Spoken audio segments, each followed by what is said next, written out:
I am super excited about this new action set that I hope is really going to help in making the editing process of your fine art portraits much more streamlined and quicker, and hopefully help you to create better portraits. So I wanted to give you just a little quick rundown on how these actions work, and so that you find it a little bit easier. Obviously, you'll have to just keep trying them out yourself. The more you work with them, the more you'll get used to them, and the quicker and more efficient you will be when using them. But just a few little pointers to get us started.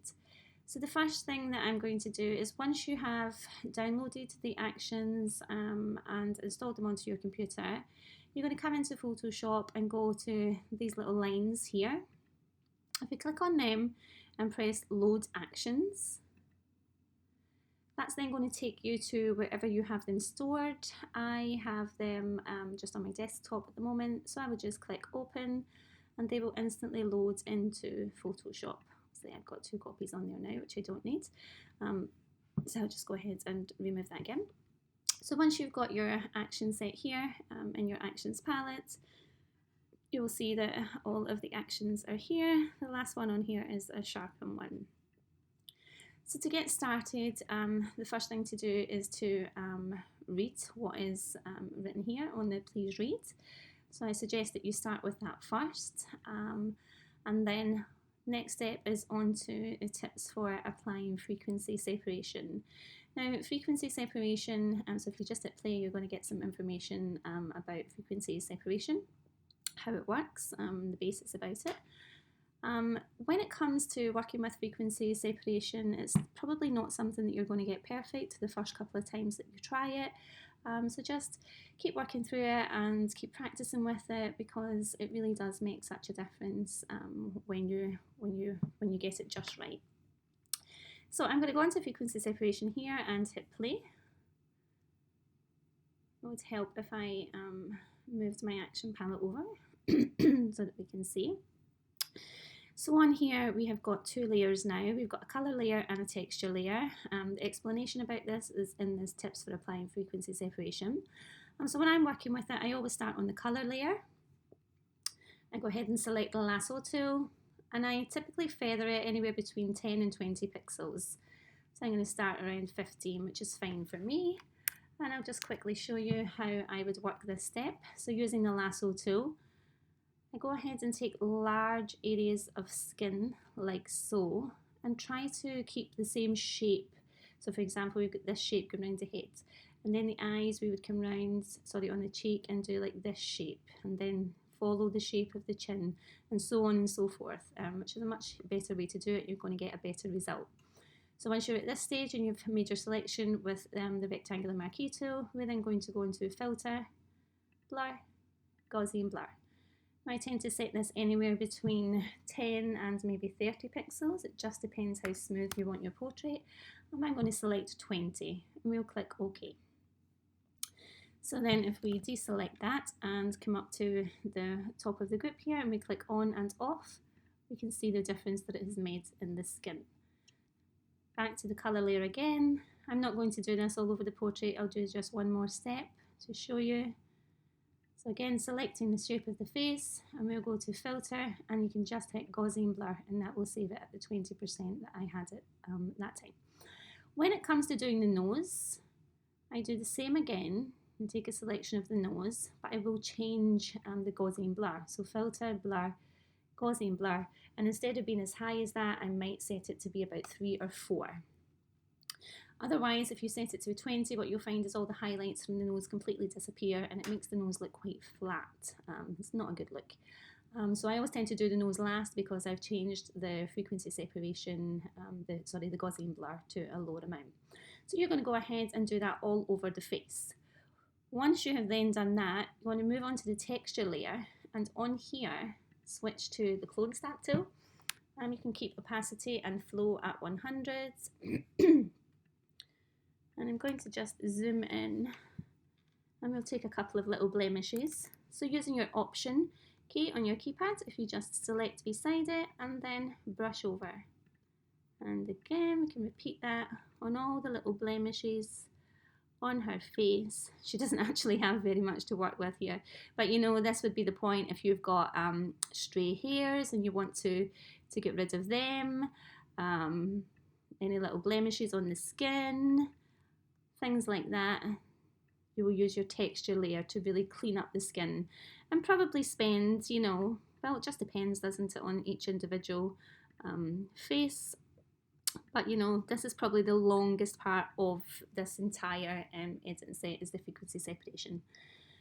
So yeah, there's not too much to work with on this little girl's face here, but you get the idea. So we're using colour to go ahead and smooth out the skin using the lasso tool, and the texture we're using the clone stamp tool to get rid of all of the little blemishes. Okay, so I'm going to go ahead and take this off now. Okay, so then the next thing is lifting the shadows. So after you've done your frequency separation, you want to go ahead and just play this. If you've got lots of shadows in your picture and you want to give them a little boost, this is really good for doing that. It just really does what it says. Lifts those shadows, lifts the blacks. If you only want it to be on certain areas, you can go ahead and invert your mask, go back to a brush, and you can just go ahead and brush it onto the areas where you want it. But typically when I'm doing that step, I tend to lift the shadows all over. So I go ahead and delete that. Reduce the brightness. Let's go ahead and play that. So if you've got some areas in your portrait that are a little bit blown out, or you just want them to be a little bit darker, you can go ahead and play this action. So again, I'll just leave opacity and flow at 100% just now, just to show you what happens, but really it is just taking away some of those highlights. You can reduce the opacity, reduce the flow, and play about with it. Touch highlights. This is a little bit like, I guess, dodging, but probably more stronger. So we've got a black layer there using a white brush. Now I recommend going around about 20 to 30% with these, so I go about 22.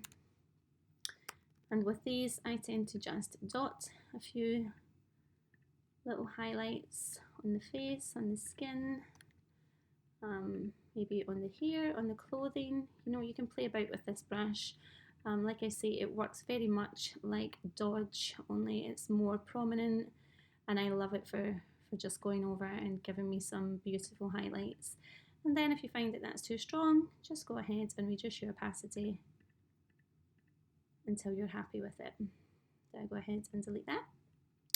The Skin Smoothing Soft Brush, so I'm going to go ahead and play that.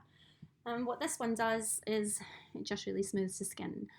So I will show you once this plays. There's a couple of things here, a couple of steps for skin to do a couple of different things. This one is probably the most simple of them all. So my computer had a little bit of a moment there. So I'm going to take opacity back up to 100, so opacity and flow at 100.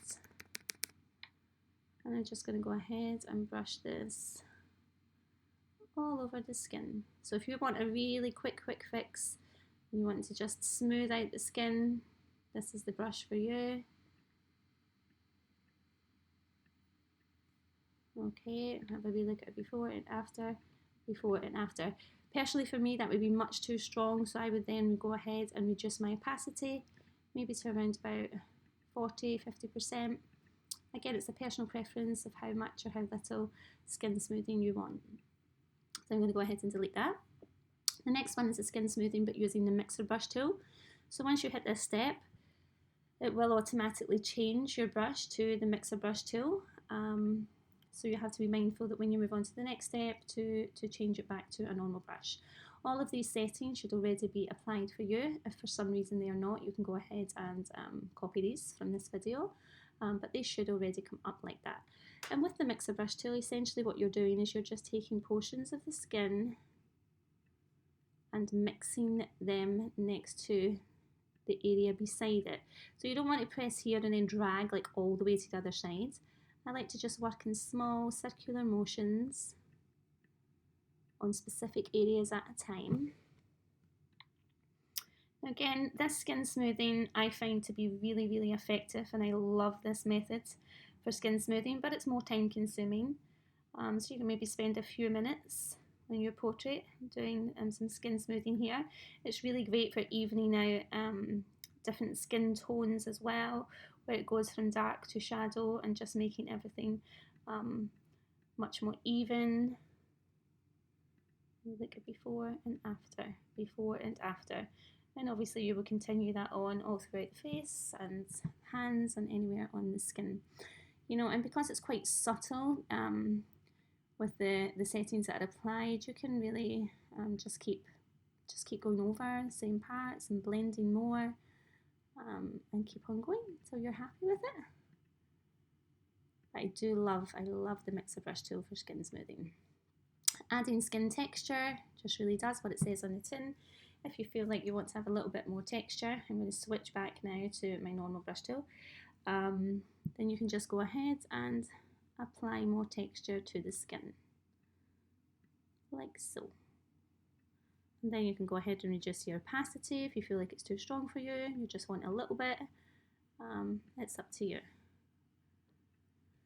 Brightening eyes. So I would start with the brighten eyes step first before doing the catch lights. We've got a black layer, so we need a white brush. And I tend to start off by setting it around about 30% and just clicking really on the whites of the eyes. And then if we pop it up to 100, this is where you can more so go over the iris, the coloured part of the eye. Obviously when you are doing the eyes yourself, it's completely up to you. It's your choice of how much you want the eyes to really pop and stand out. And then if we switch to the catch lights of the eyes and hit that, this is going to be a much, much brighter little highlight. Now obviously I'm going really super duper fast for this step, but then you could just come ahead and reduce your opacity, And I know I've gone over the black of her eye there with that one, but you get the idea. I'm just going to go ahead and delete everything here. Next up comes our tips for applying Dodge and Burn, so you can have a read through this first before you get started. I've got two sets of Dodge and Burn here. One is a group where they are grouped together, and we've got different subtles and stronger Dodge and Burn. You know, it just depends on what you want to do. My suggestion is to try them all out and see which one works best for you. If you prefer to do Dodge on its own and Burn on its own, then these two might be better for you. If you prefer just the slightest little bit of highlighting, Dodge and Burn, use this one. If you want to go a little bit stronger, use this one. So for example, if we go with this one here, we're on a white brush, and we can just go ahead and start to brush, making sure that I'm on a nice soft brush there. I'm going to take my smoothing down a little bit, to maybe around 3%. And just start to add in your little highlights, varying the size of your brush as you go, remembering that this is a strong one that I'm on right now, which might be too strong for you, so go with the other one, the more subtle one, like so. Whereas this one on here, and what you can also do is just reduce the opacity. Ahead and bring in all your lovely little highlights all over the face and even the clothing and everything else. And yeah, I love Dodge and Burn. This is where you can get completely lost in your portrait and edit for the longest time, but I hope by creating these little groups here, it's going to make the process that much quicker for you. These are just exactly the same, work in the same way, except you're just going to be doing them separately. Warm the skin does exactly what it says, warms the skin up. Again, you can change the opacity of that. Cool the skin, just does exactly what it says and brings in more cooler tones. rosy pink cheeks and lips, peachy pink cheeks and lips, both exactly the same, just different shades. So we've got a black layer, therefore a white brush. I'm going on at 100% opacity just now, but that's probably far too strong. I tend to just use exactly the same colour that I'm using for the cheeks that I do on the lips. So we just brush that on there.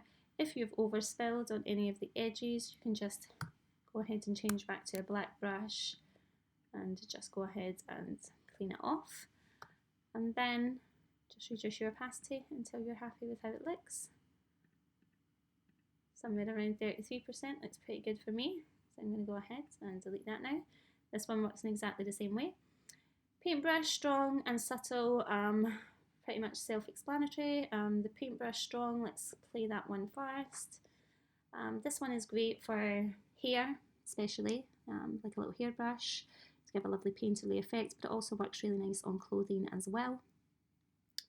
And again, you can set the intensity of it, you can reduce your opacity to suit what you want. So let's say we come in around here. What opacity and flow are we at?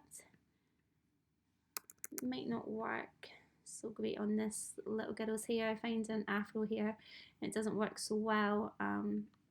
Wavy hair it probably works the best on, but you get the idea, and you can see this little painterly or really strong painterly effect. I love it, and this is actually one of my favourite brushes. The subtle one just does something very, very similar, only the effect is not quite so strong.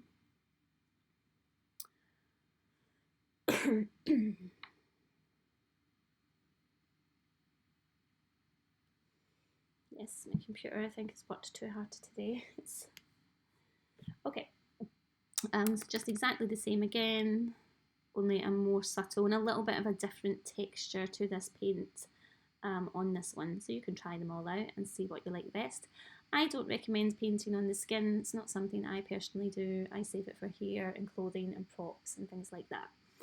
The Make It Pop brush, obviously if I'd already completed all the steps of this edit, all of these would already be applied on her, which is when this brush would work at its absolute finest. It is my jam. I love this brush, and I hope that you all come to absolutely love it as well, because it's just so awesome. So really what that does is it just makes your image pop, you know. So people are forever asking me, how do you get your images to really stand out and become so vibrant? And a lot of it is to do with this. So it just really sharpens everything, but keep in mind that this is towards the very end of your portrait, so it's not going to work so well because I haven't saved any of those steps. But if you want your picture to be really, you know, really stand out, really sharp, and just look so awesome, this is the brush, the finale. Absolutely love it. So let's go ahead and delete that now. And then just a couple of little things on the end. So we've got a vignette. Go ahead and play that. If it's too strong for you, you can go ahead and just reduce the opacity of it. If you want something more subtle, you just want a little bit of a vignette. So that's pretty much self-explanatory, but still also super helpful. Quite a lot of people like a matte finish on their pictures, you know, where the highlights are lifted and everything becomes a little bit more matted. So if that's what you like, then go for it. Or just apply it subtly, reduce the opacity of it. It's your choice. And very finally, sharpening of the details. Just does what it says, sharpening everything up. It's up to you whether or not you want to maintain it over your entire portrait, which is sometimes a good idea, or if you want to just have it in certain areas. So this one's already been inverted, so we've got a black filter there, therefore I'm using a white brush. You can go ahead and just brush your sharpening on wherever you want it. So that would be the step that I would do very last, after I'd applied everything else, and just to give it a sharpen before saving. And we'll delete that. So I hope that you have found that short little tutorial helpful, and I really, really, really look forward to seeing people's edits with this new action set. I can't wait. So good luck everyone, and I hope that you enjoy them. Bye.